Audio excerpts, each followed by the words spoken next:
Khazanah Nasional Berhad dan Pemodalan Nasional Berhad perlu beri penjelasan. Ini berhubung kerugian pelaburan berjumlah 43.9 juta ringgit yang dialami dua syarikat pelaburan berkaitan kerajaan GLIC itu dalam Fashion Valley. Jelas jurucakap Kerajaan Madani Fahmi Fadil, ia bagi menjawab persoalan yang dibangkitkan rakyat berhubung kerugian membabitkan dana awam tersebut.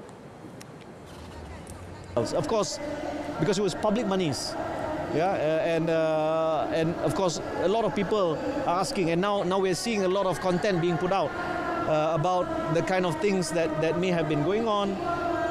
But to be just to all parties, whether it's Khazanah, whether it's Fashion Valley, I think we should give them a little bit of time for them to explain themselves.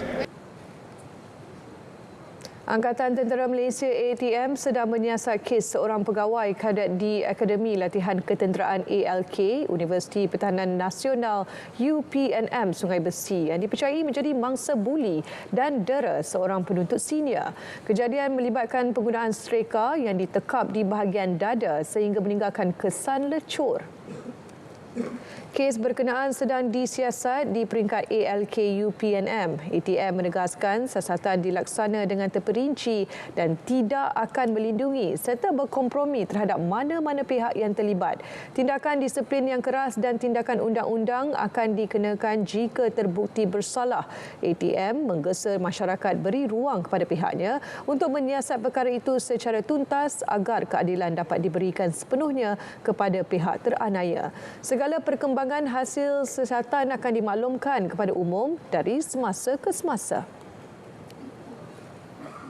Berikutan dakwaan mengenai seorang warga tempatan yang terlibat sebagai askar upahan dalam konflik antara Rusia dengan Ukraine. Berdasarkan maklumat yang diperoleh, individu itu merupakan pelajar di luar negara. Ketua Polis Negara Tan Sri Razarudin Husin berkata pihaknya telah berhubung dengan keluarga individu terlibat baru-baru ini. Tindakan lanjut sedang dijalankan pihak berkuasa. Pada masa sama, cawangan khas Bukit Aman juga masih menunggu maklumat lanjut daripada pihak kedutaan Rusia untuk pengesahan, termasuk status warga tempatan yang dikaitkan dengan kejadian itu. Sebelum ini, tular beberapa keping gambar MyCard dan lesen memandu rakyat Malaysia yang beralamat di Perlis ditemukan di medan pertempuran antara Ukraine dan Rusia. Dokumen tersebut ditemukan selepas tentera Rusia menawan kubu tentera lawan di Levadne, Zaporizhia.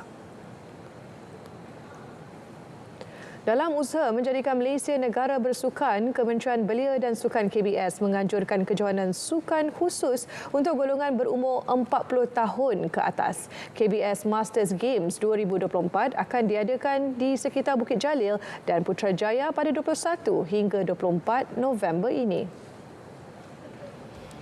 Majlis Sukan Negara MSN dalam satu hantaran di laman Facebook rasminya memaklumkan pendaftaran bagi menyertai sukan itu boleh dilakukan bermula esok. Kejohanan itu terbuka kepada semua warga negara Malaysia berumur 40 tahun ke atas. Sebanyak 12 jenis sukan bakal dipertandingkan termasuk sepak takraw, badminton masters, memanah, berbasikal, olahraga dan e-sukan. Yuran penyertaan sebanyak RM20 sahaja dikenakan dengan penyertaan dianggarkan seramai 2,800 peserta. Penganjuran kejohanan ini bertujuan menggalakkan warga veteran bergiat aktif dalam sukan. Pelaksanaannya juga seiring dengan kerangka Malaysia Madani dan visi Sukan Negara 2030. Perlawanan Persahabatan Antarabangsa Tier 1 antara India dan Harimau Melaya yang dijadualkan berlangsung pada 19 November akan berlangsung sehari lebih awal. Keputusan dibuat atas persetujuan bersama kedua-dua pasukan. Perlawanan akan berlangsung di Stadium Gachibowli, Hyderabad, India. Perubahan itu bagaimanapun tidak menjejaskan jadual perlawanan persahabatan menentang Laos di Stadium 4 Bangkok pada 14 November. Sebelum ini, FAM mengesahkan skuad Harimau Melaya bimbingan Pau Marty Vicente akan bertemu India pada aksi Persahabatan Antarabangsa Tier 1 pada 19 November di venue yang akan ditentukan. Berdasarkan kedudukan terkini ranking FIFA, Malaysia menghuni tempat ke-133, manakala India 125 dan Laos 187. Kedua-dua aksi persahabatan itu merupakan tonik terbaik buat Malaysia yang diundi dalam kumpulan A Kejohanan ASEAN 2024 bermula Disember ini.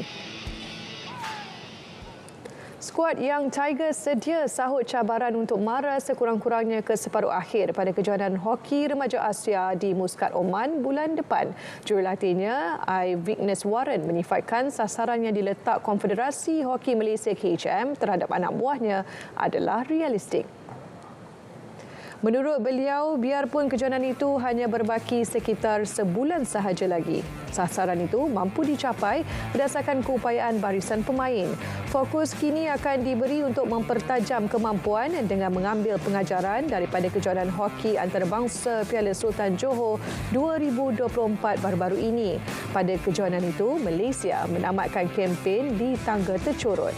Kejohanan hoki remaja Asia yang dijadual bermula dari 26 November hingga 4 Disember ini menampilkan 10 pasukan.